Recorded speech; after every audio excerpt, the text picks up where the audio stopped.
back to EDH Deck Building. I am your host, Demo, and this is 10 cards you should be putting in your Commander decks, episode 15. Starting out this time with the Sabos Web 2-mana artifact. Whenever Sabos Web enters the battlefield, draw a card. Each land with an activated ability that isn't a mana ability doesn't untap during its controller's untap step. So first things first, this comes into play and draws you a card, so it replaces itself, right? So this is never going to be a dead draw where it's not going to help you at all.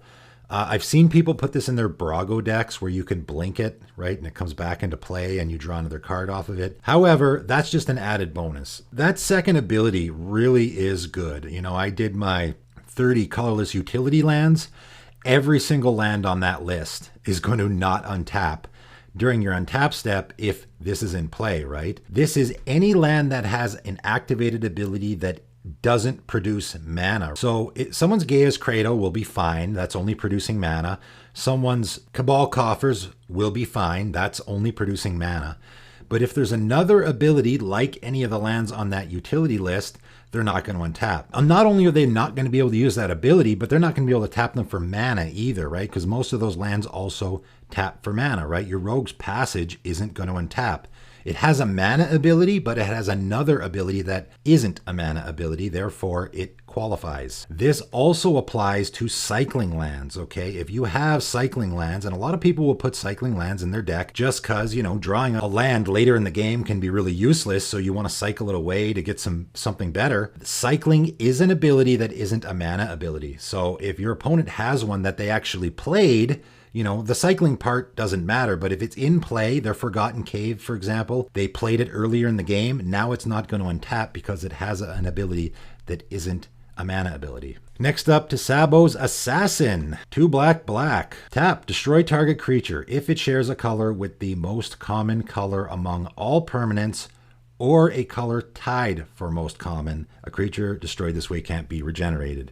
So this is just tap, destroy a creature, which is fantastic. You know, there is stipulations here. Now, obviously, if you're in a Painter Servant deck, this is going to be fantastic because everything's going to be the same color and you can just basically tap to destroy any creature you want with this. However, even at that, there are lots of common colors in the format. You know, obviously, once again, a lot of the cards that I suggest maybe work really well in a certain play group. So maybe all of your buddies in your play group, they love black or they love green. So this is going to be a lot of the time destroying any of their creatures, right? Because it's going to be the most common color among all permanents, right? I think you can manipulate this to make it a lot better. Also, a lot of times I think it just can be really good because certain colors are a lot more popular. Coming in at number 3, Unexpectedly Absent. White, and X. Instant. Put target non-land permanent into its owner's library just beneath the top X cards of that library. You know, when I saw this card on the list, I was like, oh yeah, I remember that card. I used to put this card in all of my decks. I loved it. It's an answer to everything, right? Non-land, but any permanent, you tuck it in your opponent's library. Sometimes sending things to the graveyard isn't great. Putting it in someone's library can be a lot better because then they have to wait a while before they get it back. This can just be 2 mana and you put it on top of their library. It's any permanent, right? Someone's got an Omniscience.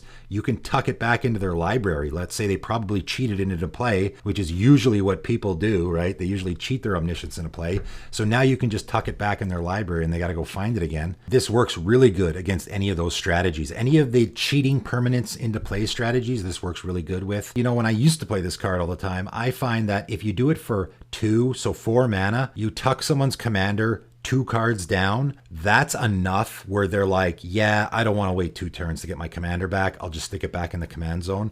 So it can be good that way too. Just a great removal spell, very versatile. Coming in at number 4, Unspeakable Symbol. 1 black enchantment. Pay 3 life, put a +1/+1 counter on target creature. This can be a really, really powerful effect. As we all know, in Commander, life is a resource that we can use. There's no mana here, it's just the life, so you can really go kind of nuts with this if you want. I'm mentioning this card also because there is a lot of commanders that just came out in Commander 21 and Strixhaven that care about +1/+1 counter counters, so I think this goes in a lot of those decks. Also combos with a lot of stuff. I mean, it combos with persist creatures, for example. I've seen people get their Glenalendra Archmage out and, you know, counter a spell, then they just pay 3 life, put a counter on it. The counters disappear, right? The +1/+1 and the -1/-1 essentially disappear. That's how it works. So now they can just keep doing it over and over and over again, right? So it works really great with stuff like that. There's just a lot of ways to use this card. Next up, Uphill Battle. 2 and a red, enchantment. Creatures played by your opponents enter the battlefield tapped. It's very weird how they worded this, and I'm reading the errata here, okay? You know, usually when you see a card like this, like Blind Obedience, you know, it just says artifacts and creatures your opponents control enter the battlefield tapped. So I'm not sure why they worded it this way. It should just say creatures your opponents control enter the battlefield tapped, but it says creatures played by your opponents enter the battlefield tapped. I'm not sure if there's a specific reason that they worded it that way, or maybe they just haven't gotten around to re-errating it. I don't know. But anyway, I like to mention cards where it's not typically what you're doing. You know, like Mudslide, for example. If you're playing a Staxy or Pillow Fort strategy and you're not in white, like obviously white does stuff like this all day long. It's great at that. But if you're not in white and you want to be doing stuff like that, it can be really beneficial. Next up, Urborg Justice. Black instant. Target opponent sacrifices a creature for each creature put into your graveyard from the battlefield this turn. So this is a one-shot Grave Pact, essentially, right? And any deck that you have a Grave Pact in can fit this. Really, this can fit in any deck. You know, this is a card you can put in any deck, right? What's going to happen is your opponent kills your commander. You know, you wouldn't respond. You would wait until that all resolves. And then you could do this on the end step, right? You don't have to do it right away. You point it at your opponent and now he has to sacrifice his creature too. If he's only got one, he can sacrifice any creature. However, if you're in an aristocrat style, you know, sack, I sacrifice 5 or 6 creatures. That's where a card like Grave Pact or like this really gets out of hand. You can pay 2 mana and just make your opponent sack his entire board. So it can get really, really good. It can be a really versatile card that you really can just put in any deck. Coming in at number 7, Vanishing. 1 mana enchantment. Aura. Enchant creature. Pay blue and blue enchanted creature phases out. That's it. I really like to talk about the phasing cards if you hadn't noticed. This is one that's typically used in a Zur deck. Usually a Zur player, especially if they're playing the more of Voltron Zur strategy, the first thing they go get is Vanishing.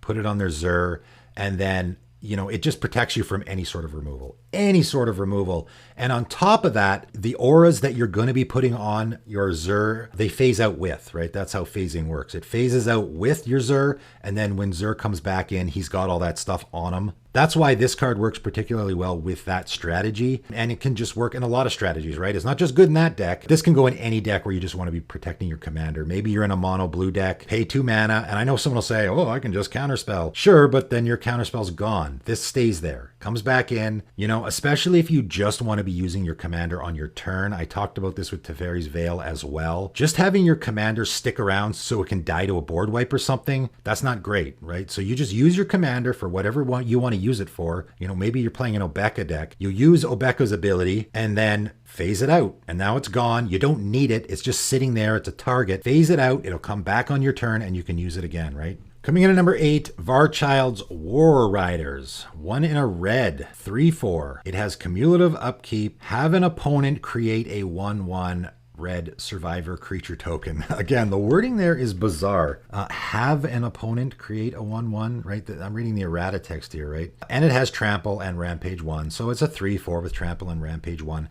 That's not why you're going to put it in the deck, though. You're going to put it in the deck because you want to be giving your opponents creatures. Now, of course, you could be playing a Varchild deck. Obviously, this goes in there. But if you are in any deck, and I talked about this with Mogg Infestation as well in one of my other videos, sometimes you want your opponent to have a bunch of little creatures. Agar, Taralf, right? Those guys don't do much unless your opponent has creatures. So you want your opponent to have creatures, and giving your opponent these little 1/1 creatures is the best way to do it because they're not going to be a threat to you, and that's when they're going to take the most amount of damage. So it's perfect in decks like that. Just any deck where you want to be giving your opponents creatures so that their creatures can be dying or so that you can be doing damage to them, anything like that. Coming in at number 9, Vigilant Martyr. 1 mana human cleric 1/1. First of all, the art is very unique, very interesting. The card is so unique. So you sacrifice Vigilant Martyr to regenerate target creature. Okay, so that in itself is pretty good. I really think regenerating is underrated in Commander. They used to print Wrath of God, for example. Those creatures can't be regenerated, right? But they don't do that anymore. It's sort of gone to the wayside. They don't really do regenerate. None of the board wipes you see, like Day of Judgment or Supreme Verdict, they don't have that